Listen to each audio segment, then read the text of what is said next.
দেখুন, মমতা বন্দ্যোপাধ্যায়কে শুধু আমি এই প্রশ্নটাই করবো, মোথাবাড়ির যে ভিডিওটা দেখা যাচ্ছে, যে ভিডিওতে হিন্দুদের বাড়ি ভাঙচুর হয়েছে, হিন্দুদের দেবতা নিয়ে অশ্লীল কথা বলা হয়েছে, রামচন্দ্রকে কোথায় ঢুকিয়ে দেবে জয় শ্রীরামকে সেটা বলা হয়েছে। আমি মমতা বন্দ্যোপাধ্যায়ের কাছে সিম্পল প্রশ্ন করতে চাই, যাদের এই ভিডিওতে দেখা যাচ্ছে তারা কোন রাজনৈতিক দল? আমি তো শুনেছি তিনি, যাদের দেখা যাচ্ছে তাদের মধ্যে থেকে একজন নাকি সেখানকার বিধায়ক সাবিনা ইয়াসমিনের আত্মীয় হয়। তার মানে মমতা বন্দ্যোপাধ্যায়ের দল টিএমসি তারাই দাঙ্গা বাঁধাচ্ছে বিভিন্ন জায়গায়, মুসলিমদেরকে উস্কানি দিয়ে তারা এই কাজ করাচ্ছে। আমরা জানি মমতা বন্দ্যোপাধ্যায় কতখানি হিন্দু কতখানি মুসলিম, আমরা পুরোটাই জানি।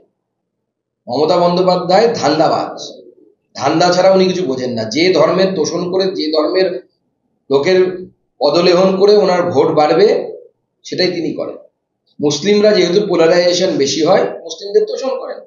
যেদিন হিন্দুরা 100% পোলারাইজেশন হবে, দেখবেন এই মমতা বন্দ্যোপাধ্যায় মুসলিমদেরকে ছেড়ে এসে হিন্দুদের পদলেহন করবে। হিন্দুদেরকে বুঝতে হবে যে তাদের দাম বাড়ানোর জন্য কি করা উচিত। রামনবমী পোস্টারে 6 লাখ কলকাতা সব বিভিন্ন শহরগুলো রামনবমী 1 সপ্তাহ আগের থেকেই এই পোস্টারগুলো করলো, পোস্টারে রামনবমী পালন করুন। এই যে রামনবমী মিছিলে যোগ দেওয়ার আবেদন, সে তো হিন্দু সমাজের তরফ থেকে রামনবমী বিভিন্ন জায়গায় পালিত হচ্ছে, পশ্চিমবঙ্গের বিভিন্ন জায়গায় পালিত হয়, ভারতবর্ষের বিভিন্ন জায়গায় পালিত হয়। সেখানে যদি কেউ আবেদন জানায় রামনবমীতে পার্টিসিপেট করা, ভালো কথা তো সেটা। আমি তো ফিরহাদ হাকিম সাহেবকে দাওয়াত দিয়েছি, উনি দাওয়াত দিয়ে বেড়াচ্ছেন সবাইকে, ওনাকে কেউ দাওয়াত দিচ্ছে না, খারাপ লাগছে দেখতে। আমি তো ওনাকে বলছি যে জয় শ্রীরাম বলে মিছিলে সবার আগে ফিরহাদ হাকিম সাহেব কলকাতায় আনে, মাথায় একদম গেরুয়া ফেটি বেঁধে। রামনবমীর মিছিল কোনো রাজনৈতিক প্রোগ্রাম নয়। আমি রাজনৈতিক ব্যক্তি, আমাকে রামনবমী দ্বারা একটা নিশ্চয়ই হাট মিছিলে, মিছিলের সুরক্ষার জন্য অস্ত্র নিয়ে বেরোবো। দিলীপ ঘোষ, দেখুন, আমরাও আগে বলেছি যে ভারতীয় জনতা পার্টি কোথাও রামনবমী করে না। ভারতীয় জনতা পার্টি নেতৃত্ব বা কর্মী যারা আছে তারা হিন্দু হিসেবে বা এই সমাজের লোক হিসেবে রামনবমীতে অংশগ্রহণ করে। তো ধর্ম রক্ষার জন্য সেটা করা উচিত, সবাই করবে, সেখানে অসুবিধে কি আছে? রামনবমী পোস্টারে রামের ছবিকে নিয়ে কটাক্ষ অতুল ঘোষের। তিনি বলেছেন বিজেপি জানেই না যে রামনবমী মহামায়া দুর্গার পুজো, অথচ বিজেপি পোস্টারে শুধু রামেরই ছবি।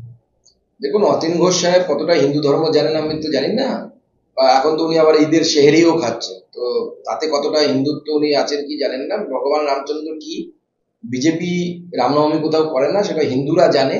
হিন্দুরা যেভাবে রামকে পুজো করতে চায় সেইভাবেই করবে। অতীন ঘোষ কে তুমি বাবা? কোন তুমি নগরপাল?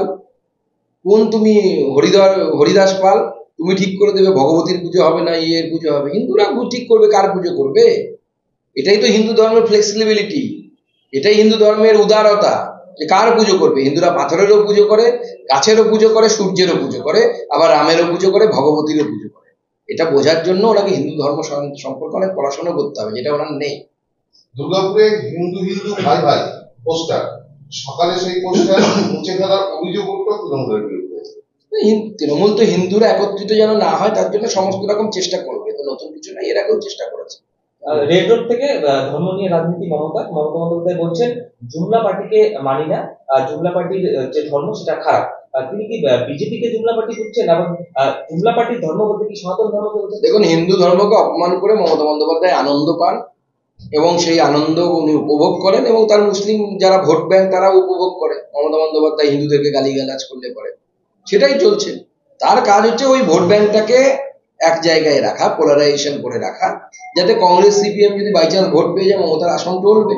এটা পলিটিক্যাল, এবং উনি ঠিকই বলেছেন, পলিটিক্যাল পার্টি দাঙ্গা করায় এবং সেটা তৃণমূল কংগ্রেস করে, মমতা বন্দ্যোপাধ্যায় করায় দাঙ্গা পুরোটা। আমাদের ভিডিও ভালো লাগলে লাইক এবং শেয়ার করুন, কমেন্ট সেকশনে গিয়ে জানান আপনাদের মতামত। আরও ভিডিও পেতে আমাদের চ্যানেল সাবস্ক্রাইব করুন এবং প্রতি মুহূর্তে খবরের আপডেট পেতে প্রেস করুন বেল আইকন।